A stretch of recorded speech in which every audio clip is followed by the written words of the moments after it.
Hey everybody, and welcome back to Exotics of the World TV. Now, in this episode, we're going to be talking about the basic care of leopard geckos. So I hope you enjoy the rest of the video. So first of all, we are going to discuss the country of origin, or countries of origin. So where did these guys actually come from? So you can find these guys primarily in Iraq, Afghanistan, Pakistan, northern India, those types of places. And they also inhabit varying degrees of different kinds of biomes, so different kinds of habitats, with some being more kind of like rocky, arid, kind of like desert areas, and some being a bit more covered by like trees and shrubs, that kind of thing. So now we've got that out of the way, we kind of have a good understanding on where these animals are come from. So let's talk about enclosure size. So how big does my leopard gecko's enclosure need to be? Now, we would typically recommend that they are housed in a enclosure that's no smaller than a 3 foot by 18 by 18. Now, these guys will travel. They do like to move around quite a lot. So it's always important to give them that little bit of extra space. So that's 3 foot by 18 by 18. So one of the questions we get asked here is, can you cohab leopard geckos? Now, this answer isn't as straightforward as what you would think. So is it possible to cohab leopard geckos? Yes, it is. Okay, now it would depend on group sizes, the size of the enclosure, and most importantly, your ability as the keeper. Now, would we recommend a novice take care of leopard geckos and cohab them?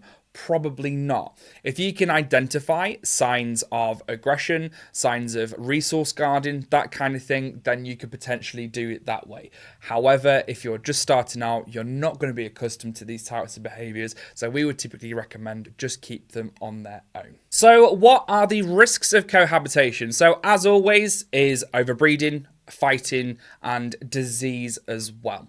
So these are things that we need to be taking into consideration before we do potentially cohab them. So when it comes to cleaning, leopard geckos, from my personal opinion, are what we would class as a relatively cleanly reptile. So you will tend to find that they will do their business in one area of the enclosure, which makes spot cleaning very, very easy. So spot cleaning is where you're going in, you're picking out like your bits of feces, any shedded skin that the animal's not eaten, that's just kind of like discarded, anything that's just a little bit gross in the enclosure that shouldn't really be there. So just take it out, whack it in the bin, and away you go. Now, when it comes to full deep cleans, you can go for quite long periods of time with this. So if you wanted to, you could do it every 3 months, 4 months, 5 months, even 6 months, depending on how on top of your spot cleaning you actually are. Now, this doesn't mean like just let everything just get caked in like poo and stuff like that. Make sure that obviously you're still scrubbing, but in terms of substrate wise, you can probably leave it in there for a little bit longer. Also, the thicker the substrate is, the longer you're going to have use out of it. So moving on to heating and lighting. So we'll probably tackle heating first. Now, leopard geckos are what we would classify as crepuscular, so meaning they're awake during dawn and dusk. They will sometimes go into nighttime, and sometimes they'll also be out during the day, but to keep things a little bit simple, we'll just classify them as crepuscular. So they will be exposed to heat from the sun, okay? Now, they don't avidly bask like other animals, so things like bearded dragons, they're not going to be out in the open taking in all of this like heat and UVB and whatnot. What they're going to do is they are going to cryptic bask. Now, this means that they can whack out a piece of tail, whack out an arm, a bit of the head, that type of thing. So most of the animal's covered, however, it's still getting that heat energy. What leopard geckos will also do is they will kind of sit on warm rocks that have been warmed like throughout the day and take up some heat from that as well. Now, this is beneficial for digestion as well. So if they've had any prey items that are like quite like hard, so things like mealworms, for example, like their shells are quite hard, the heat can help with that digestion to break it down a little bit easier. So what temperatures are required for leopard geckos? So we would recommend a basking spot of around about 30 or so degrees, sometimes 32 to 34 in the daytime. And then on a nighttime, you would just turn everything all off and just let those temperatures drop quite naturally. Now, I'll probably go on to this when we speak a little bit about Decor, but I would always recommend having rocks and stuff under the basking spot just so they can absorb that heat. So another really vital piece of equipment that we need to have in our Leopard Gecko enclosures are UVB bulbs. Now, a lot of people say that they don't need them, etc., but they do. Leopard geckos are very susceptible to metabolic bone disease, and that UVB, alongside those calcium supplements, are going to help prevent that disease from happening. So you wouldn't have a very strong UVB bulb in there as you would do for something like a bearded dragon, let's say. You want something that's quite on a low end of a Ferguson zone. So the animal's still going to get some of it, but it's not going to like be a bit crispy-fied by the end of it. So it's not going to be a bit and then an extreme adjective. A bit crispy-fied. Cremated. Leopard geckos are going to require a Ferguson Zone 1, so something a lot lower, not as powerful or potent as the bearded dragon one. There are lots of brands out there. We typically use either the Reptile Systems or we use the Arcadia Shade Dweller. So both of these bulbs are absolutely fine to use with your leopard gecko. Now, another form of lighting that you can pop in there is LED. Now, some people may think this is a bit counter... Yes, that. So some people might think this is a little bit counterproductive because you're putting way more light in the enclosure, but it gives that animal a really nice day and night cycle. Also, it's going to help live plants if you want to pop plants in there. Now, there are lots of different brands available. I've mentioned them before, so I'll mention them again. So Sansi is a really good one to go for. There is the Jungle Dawn by Arcadia and New Dawn from Reptile Systems. Those LEDs are perfectly safe to use with your reptiles and aren't going to cause them any harm. So within your enclosure, all of your light emitting heat sources like your basking spot or your LEDs, UVBs, that kind of thing, you want to pop them on a 12-hour on and off cycle. So this is what we call a photo period. So it just gives that animal a nice day and night cycle. So its circadian rhythm is not going to be affected. So still sticking with the kind of like heating topic and stuff is thermostats and thermometers. Now, a lot of people get confused between the two. So thermostats and thermometers.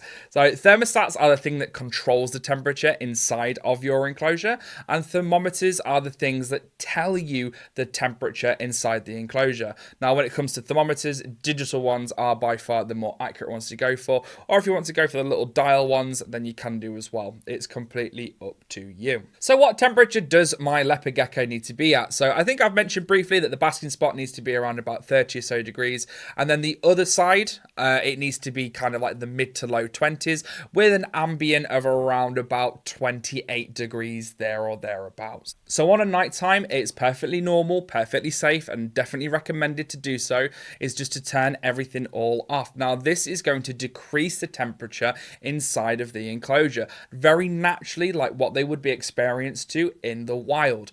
However, if your house is getting below, I would probably say 18 to 17 degrees, just to be on the safe side, I would also recommend having some sort of additional heating in there. So something like a ceramic heat emitter. Now, this is not going to replace your basking spot. It is a completely separate thing. So your basking spot bulb, it's kind of like Ronseal. Does exactly what it says on the tin. It's for your animal to bask. Whereas the ceramic heat emitter is for ambient temperature. So they do completely different things. And again, both heat sources need to be on thermostats. So different kinds of thermostats as well. So your basking spot bulb needs to be on a dimming thermostat, and your ceramic heat emitter ideally needs to be on a pulse proportional.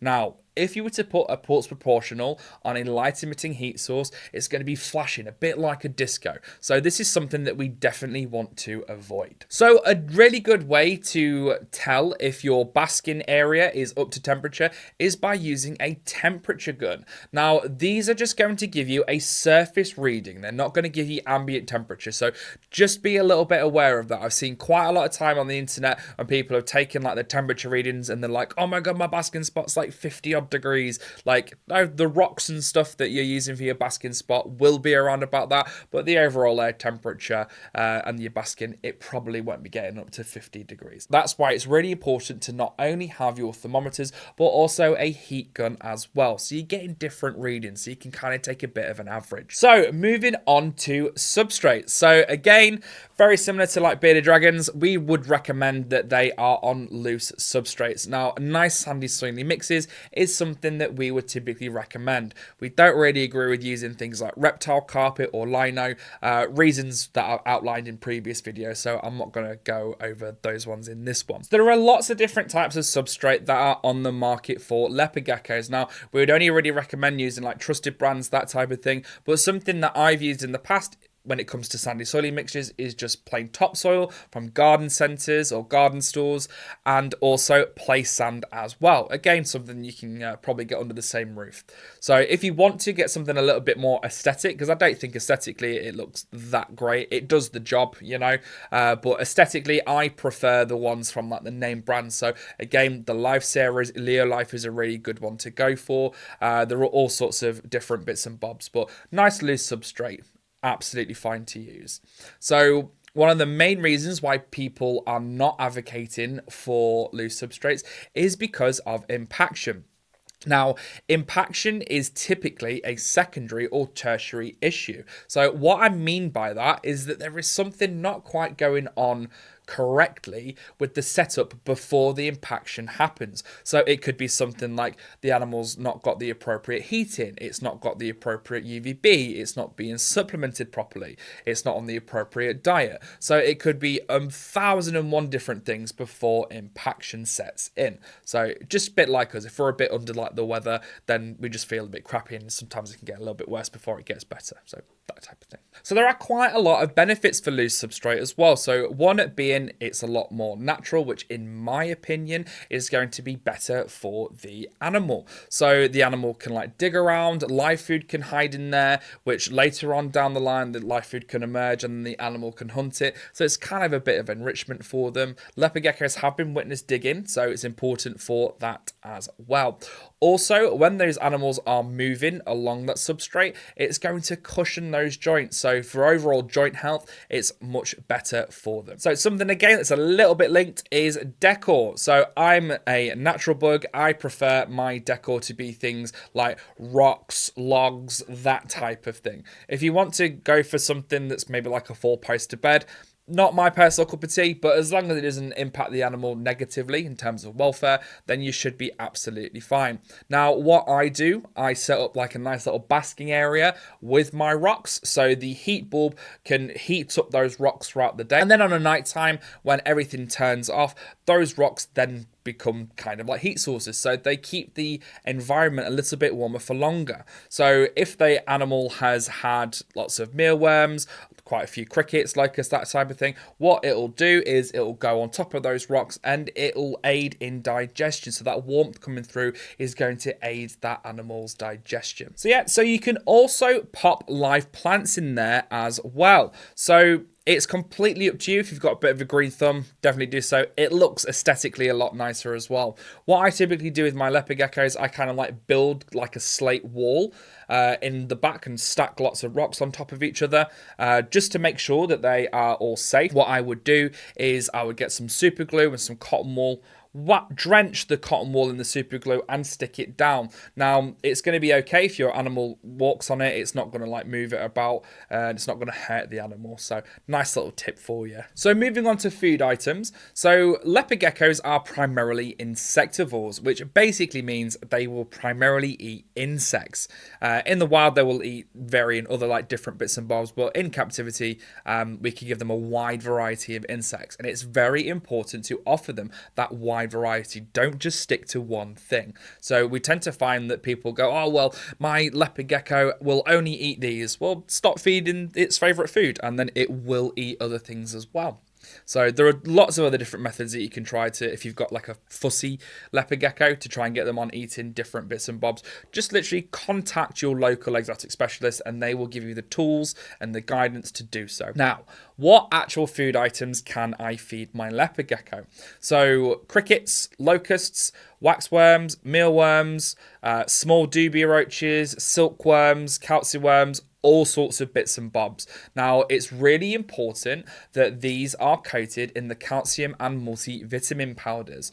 Now, for the novice, we would just recommend that you use a broad spectrum supplement. If you want to go a little bit more in depth with your supplementation, there are supplements out there such as the Arcadia Earth Pro A, which is a lot of vitamin A. The Pro MG, which has got a lot of magnesium in it, and just the standard calcium. We still would recommend, however, that you do supplement your animal at least once a week with a broad spectrum, just to kind of be on the safe side. So in terms of size, leopard geckos will typically reach on average anywhere from like 6 to 8 inches. Now, even though they are small, we still would recommend that you do offer them a lot of stuff to do. Bigger enclosures, that kind of thing, because they will utilize the space. Now, leopard geckos as well are not solely fossorial or terrestrial. They will climb. Now, they're not going to climb like a crested gecko or anything like that, but they can get quite high. So definitely offer some height within your enclosure. Potentially some rocks that are quite tall, or maybe some branches, logs, that type of thing. Just give the enclosure itself different dimensions. So you've not just got that space, you've got the floor, you've got the mid, you've got the top. Okay, so the more space you can offer your animal, the better. So common health problems that are typically associated with leopard geckos are definitely stuck shed around the toes. Now, this is because it is not humid enough in their environment. Now, you don't want the full enclosure to be really, really humid. What we would typically say is offer them humid hides, and offer them multiple as well. Don't just offer them like 1 or 2. Make sure you've got at least 3, 4, 5, maybe even 6 hides in there with lots of sphagnum moss, vermiculite, cocoa fiber, that type of thing. Now, it's really important when it comes to shedding that the animal can like shed a lot easier within its humid microclimate, but also for drinking as well. So leopard geckos, once it gets a bit like condensation-y on the inside, they will lick some of that water up, so they are going to be hydrating themselves from that as well. And thank you very much for watching that video. Thank you especially if you stayed right to the end. If you've got any questions or anything on that, please feel free to pop a comment in the comment section down below.